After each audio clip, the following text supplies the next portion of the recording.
तो लगभग 142 पॉइंट्स की जो है गिरावट आई है।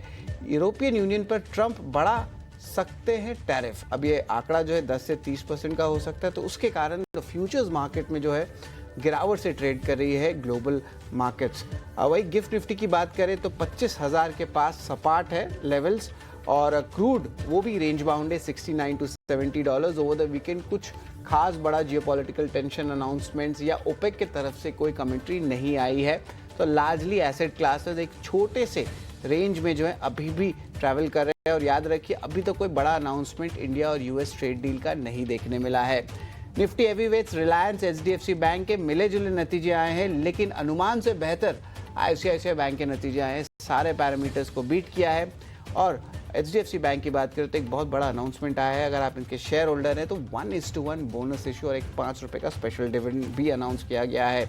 जेएसडब्ल्यू स्टील की बात करें तो फ्राइडे जस्ट क्लोजिंग के पहले जो नंबर्स आए थे, नतीजे अच्छे आए हैं। लगभग 21% का इनका एबिटा डन भी बढ़ा है। और जियो और ऑलियांस की बात करें तो एक बहुत बड़ा करार देखने मिला है। जिस तरह जियो ने अपने नंबर्स दिए थे लार्जली इनलाइन, बट जो सबसे इंपॉर्टेंट स्ट्रेटेजिक बात है वो है कि अलायंस के साथ जेवी कर रहे हैं। जिस तरह री इंश्योरेंस बिजनेस जो है भारत में स्टार्ट करने वाले हैं।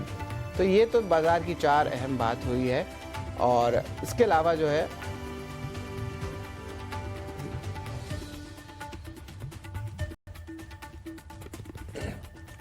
ठीक है, तो ये 4 बड़े ट्रिगर, और ट्रिगर्स में आपको सबसे ज़्यादा कुछ प्रमुख चीज़ दिखेगी तो वो है अर्निंग्स, यानी कि कंपनियों के तिमाही नतीजे।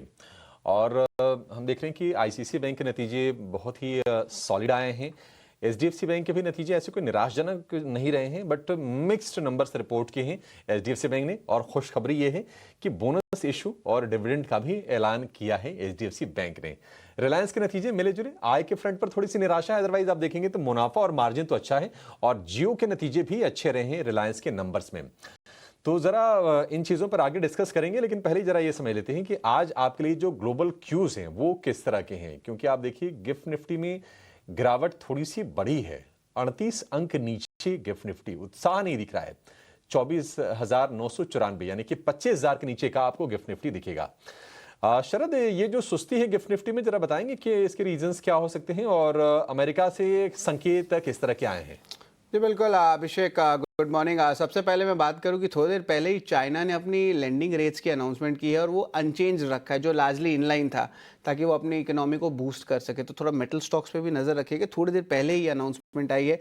लेकिन ओवरऑल फ्यूचर्स की बात करें तो यूएस के फ्यूचर्स में प्रेशर आ रहा है। अब डोनाल्ड ट्रंप ने अनाउंसमेंट की है, ये बयान दिया है ट्रूथ सोशल में, और उन्होंने कहा है कि यूरोपियन यूनियन में वो जो टैरिफ्स लगा सकते हैं। अब ये आंकड़ा जो है 10 से 30% का आ सकता है। तो ओवर द वीकेंड उन्होंने कुछ बड़ा नहीं अनाउंस किया था, लेकिन थोड़ी देर पहले ट्रूथ सोशल में उन्होंने अनाउंस किया, तो उसके कारण फ्यूचर्स में इंपैक्ट आ गया। और वो जो है सेलिंग प्रेशर आपको ऑफकोर्स थोड़ा देखने मिल रहा है गिफ्ट निफ्टी में।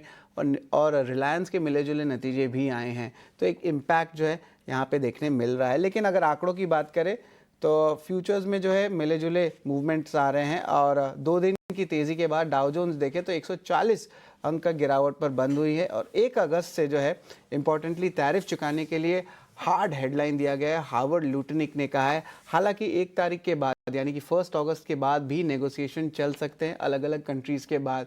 तो यूएस ने जो है एक और नेगोशिएशन का विंडो डील दिया है। अब ये अनाउंसमेंट आ रहा है, लेकिन याद रखिए 1 अगस्त तक जो है नेगोशिएशंस चलते रहेंगे। और अभी तक याद रखिए ओवर द वीकेंड भारत और यूएस का ट्रेड डील का कोई भी अनाउंसमेंट नहीं देखने मिला है। लेकिन ग्लोबल क्यूज के अलावा ग्लोबल अर्निंग्स पे भी नज़र होनी चाहिए। जिस तरह भारत में हमारी अर्निंग्स पे फोकस आ रही है, अब तक 86% S&P 500 इंडेक्सेस ने अपने नतीजे जो है अनाउंस किए, जिनके नतीजे अनुमान से बेहतर हैं। यानी कि फंडामेंटल्स में भी स्ट्रेंथ देखने मिला। इसलिए आप देख रहे हैं कि S&P 500 और नैस्डैक अपने लाइफ टाइम हाई लेवल्स पे है। इस हफ्ते अल्फ़ाबेट और टेस्ला के नतीजे आने वाले हैं, और आज वेरिजन और डोमिनोज पिज़्ज़ा के नतीजे आएंगे। एशियाई बाज़ारों की बात करें तो आज मिले जुले संकेत है, लेकिन याद रखिए आज मरीन डे हॉलीडे है, तो आज जापान की जो ट्रेडिंग है वहाँ पे जो आप कहेंगे कि जो है मूवमेंट ज़्यादा नहीं रहेगा। इसके कारण जो 80 अंकों की गिरावट से जो कारोबार यहाँ देखने मिल रहा है। साउथ कोरिया की बात करें तो कोस्पी में एक रिकवरी की कोशिश आई है, हल्की तेज़ी से जो है कारोबार आ रहा है। अन्य संकेत की बताएं तो डॉलर से सोने का जो है सपोर्ट देखने मिल रहा है। कॉमेक्स पर जो भाव है $3365 का है। और कच्चे तेल की बात करें तो एक सीमित दायरों पे कारोबार कर रहा है, लगभग $69.5 पे। तो बहुत एक छोटा रेंज है, 69 टू 70 और डॉलर्स का प्रति बैरल का। और यहाँ पे कोई ओपेक या कोई जियोपॉलिटिकल टेंशन की कोई न्यूज़ फ्लो जो है ओवर द वीकेंड नहीं आई है। तो बहुत सीमित दायरे पे कामकाज हो रहा है। वही सोना और ब्रेंट क्रूड के बारे में हम बात कर लिए, जो यूएस 10 ईयर बॉन्ड यील्ड होती है वो भी फ्लैटिश रहा है, कुछ ज़्यादा चेंज आया नहीं है, 4.42% का। और अगर डॉलर इंडेक्स की बात करें तो वो थोड़े हायर साइड में ज़रूर है। लेकिन देखिए, हमारे साथ हमारे guest editor of the day आ रहे स्वरूप मोहंती, और